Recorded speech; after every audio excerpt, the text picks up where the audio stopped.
Imagine waking up and finding out your city is missing $21 billion in revenue, and their first big idea to fix it? Slapping a sudden 9.5% tax hike directly on your home? Welcome to This Explainer. Today, we're decoding New York City's complex $127 billion budget, but really, we're using it as a cautionary tale for your own local municipal finances. Let's get right into it. So back in 2022, New York City sent $68.8 billion to the state capital in Albany, but they only got $47.6 billion back. That leaves a massive $21.2 billion missing piece right out of the gate. Think about that for a second. That is capital that completely vanishes from the local ecosystem. It's money that isn't going to your local schools, it's not fixing potholes, and it's not funding emergency services. When a municipality starts its baseline operations down billions of dollars, the burden to fund everyday services shifts directly onto your shoulders as a local taxpayer. It's a fundamental structural flaw, and it pretty much guarantees a financial squeeze. Here's the roadmap for This Explainer. We're going to walk through the core problem NYC faced, break down 4 hidden truths about how cities actually balance their books behind the scenes, and finally give you concrete, actionable steps you need to take this week to audit your own hometown. First up, Section 1, the problem. Bridging a $5.4 billion deficit. The immediate crisis was that New York City was staring down a massive $5.4 billion budget gap spread across 2 fiscal years. The original, honestly terrifying threat to close this gap was a flat 9.5% property tax hike on everyone. Now, if you're a middle-class homeowner earning, say, $50,000 to $150,000 a year, a sudden 9.5% property tax hike isn't just a minor inconvenience. It's a severe blow to your household budget that could literally wipe out your emergency savings. We're talking about a tax increase that dictates whether you can afford to fix a broken furnace or take a family vacation this year. To avoid that absolute political nightmare, the city completely pivoted.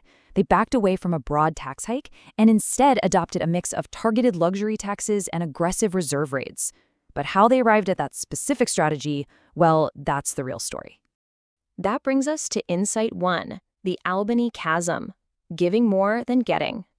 When your local government constantly exports more wealth than it keeps, a structural deficit is born. New York City residents contribute an overwhelming 54.5% of all state revenue, yet the city only receives exactly 40.5% back in funding. That creates a chronic $8 billion annual shortfall.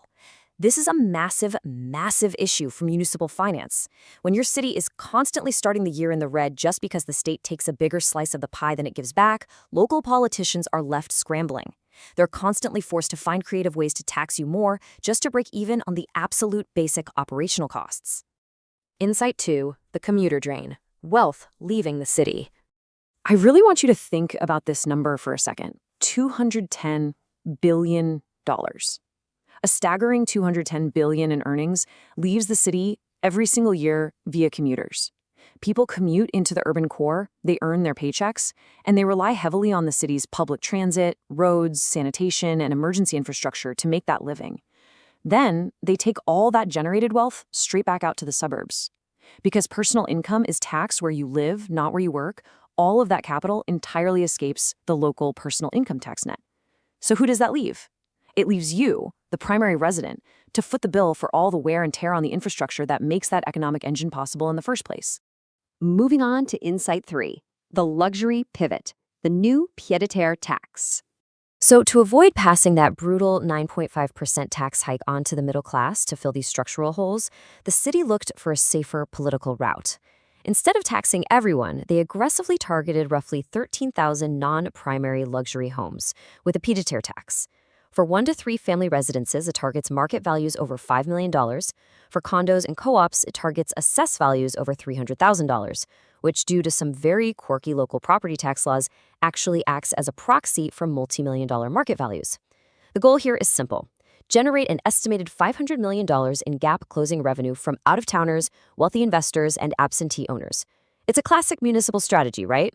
Target a small, incredibly wealthy demographic that doesn't typically have voting power in local elections, theoretically protecting the everyday primary resident. That, of course, here is the catch that your local politicians might conveniently forget to mention. When you heavily tax a mobile asset, behavior immediately changes.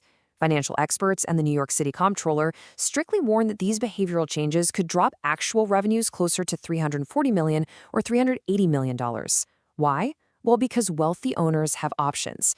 They might simply rent out their luxury properties to primary residents, restructure their ownership, or alter their residency status to dodge the tax altogether. It perfectly illustrates the danger of relying on targeted taxes on the wealthy. Projected revenues almost never match reality once the accountants get involved.